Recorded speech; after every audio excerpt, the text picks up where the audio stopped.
आप ले आइए जरा मैनेजमेंट को स्क्रीन पे। श्रीराम प्रॉपर्टीज के चेयरमैन और मैनेजिंग डायरेक्टर मुरली एम हमारे साथ जुड़ते हुए। मुरली सर, कार्यक्रम में स्वागत है आपका। अच्छा, सर से बातचीत करूं उससे पहले क्विक स्नैपशॉट दे देता हूं। ये जो श्रीराम प्रॉपर्टीज है, दक्षिण भारत की एक लीडिंग रियल एस्टेट डेवलपर है।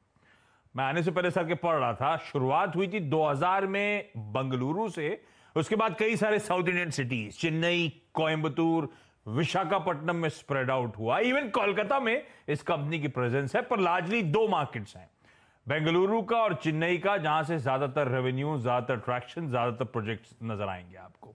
और ये कंपनी वो अफोर्डेबल और मिड मार्केट सेगमेंट में फोकस करती है। ये आईपीओ खुलने जा रहा है 8 दिसंबर को। मैं इसके आगे की डिटेल्स बताता हूं, पहले एक बार सर मुरली सर से बातचीत कर ली जाए। मुरली सर, हाय, गुड आफ्टरनून, कांग्रेचुलेशंस, आप लोग जल्द प्राइमरी मार्केट्स में डेब्यू करते हुए नजर आएंगे। सर, मुझे पहले तो इस कंपनी के बारे में थोड़ा सा और बताएं। ये कंपनी करती क्या है, किस साइज ऑफ प्रोजेक्ट्स इस समय करेंटली अंडरवे हैं, क्या फोकस कंटिन्यू करेगा साउथ मार्केट में, क्या फोकस कंटिन्यू करेगा अफोर्डेबल मार्केट्स में, या कुछ बदलने की तैयारी? Shriram Properties is one of the largest real estate developer in the country, having presence in Bangalore, Chennai, Calcutta, Coimbatore, and Vizag. These 5 cities we have presence. We have a very large presence.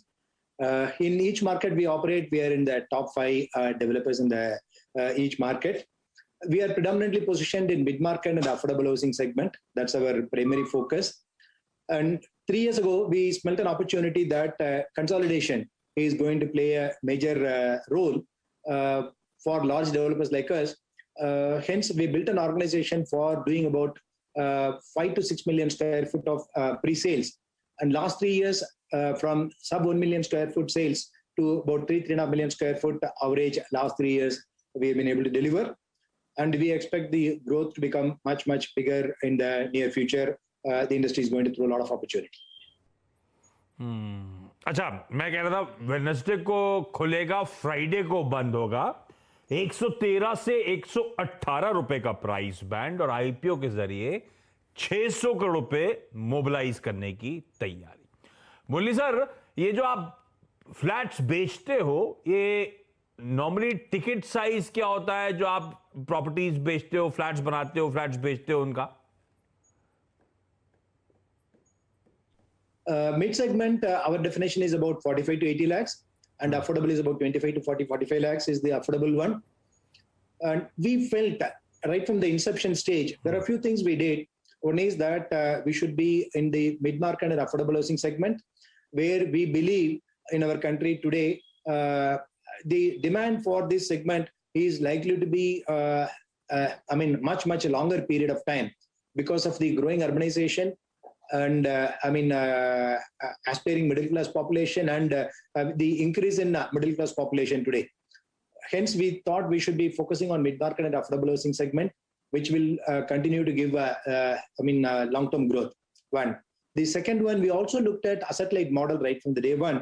We looked at real estate could be asset-heavy business.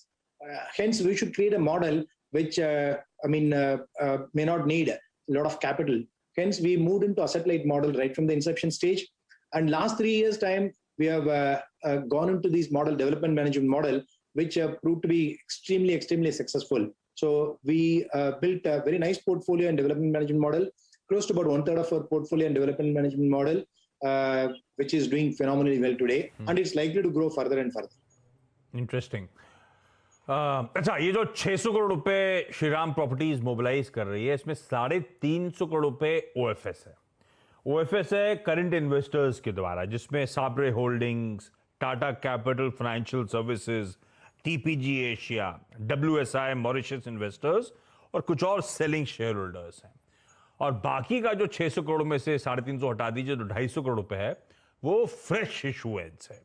तो मुरली sir, ये इस समय Shriram properties का date status क्या है, कितना कर्ज आपकी बुक्स पर है, और आप किस हद तक इस डेट को इस आईपीओ की प्रोसीड्स के थ्रू रिड्यूस करोगे? ये फ्रेश इशुएंस का इस्तेमाल क्या होगा?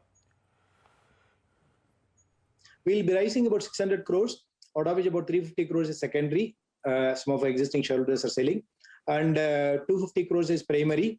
which will be essentially used for debt repayment, corporate purposes, and for growth. Currently, we have close to about 700 crores debt, out of which about 200 crores will get repaid, and we'll reach a debt equity ratio of 0.5 by end of fiscal 2022. अच्छा, एक जाते थे मुरली sir और सवाल, हाल फिलहाल में बहुत तगड़ा प्री सेल्स अपटिक देखने को मिला। क्या आप सजेस्ट फिगर्स, लेटेस्ट फिगर्स जो प्री सेल्स के हैं वो शेयर कर सकते हैं? किस तरह का डिमांड एनवायरनमेंट, किस तरह का मोमेंटम पिकअप हो रहा है बिजनेस में? दरअसल ये जानने में आसानी होगी। As I said, the last 3 years time we have done about 3.5 million square feet, and naturally we expect to grow much bigger. September 30th, we have done close to about 1.6 plus million square feet, and as you know that Q3 and Q4 is always, high demand absorption period.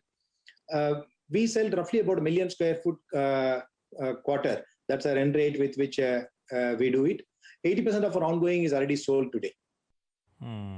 चलिए मुरली sir, best wishes आपकी इस primary market offering के लिए, और जब फिर अब listing हो जाएगी तब आपसे आगे के आउटलुक, आगे के फाइनेंशियल्स और आगे की ट्रेजेक्टरी पर डिटेल में बातचीत होगी। Thank you so much sir जुड़ने के लिए आज। तो एक south India based real estate developer आ रहा है प्राइमरी मार्केट्स में परसों से। ये कंपनी affordable mid market segment, Bengaluru, Chennai जैसे बहुत इंपॉर्टेंट मार्केट्स पे करती है फोकस, और शायद ये इसकी आईपीओ कॉन्फ्रेंस रीजन हो सकता है, या वैसे भी आज नीरज वाजपेयी ने सुबह रियल एस्टेट स्टॉक जो बोले थे, आज रियल एस्टेट वैसे भी आज फोकस में है। खराब बाजार में रियल एस्टेट इंडेक्स अभी भी आपको हरे निशान में कामकाज करता हुआ नजर आएगा। अच्छा, ब्रेक लेने का समय हो गया। ब्रेक पे जाते थे बता दूं, कल एक और आईपीओ खुलने जा रहा है सब्सक्रिप्शन के लिए। तो खुलेगा परसों, कल जो खुलेगा वो है RateGain ट्रैवल टेक्नोलॉजीज। कोशिश करूंगा कल न्यूयॉर्क कंपनी में इसका टॉप मैनेजमेंट हमारे साथ लाइव हो, फिर डिसाइड करेंगे इस आईपीओ में सब्सक्राइब करना है या नहीं। RateGain की मैं बात कर रहा हूं। क्विकली यहां पे एक छोटा सा ब्रेक के उस पार शैल सर और वीरू से करेंगे मुलाकात।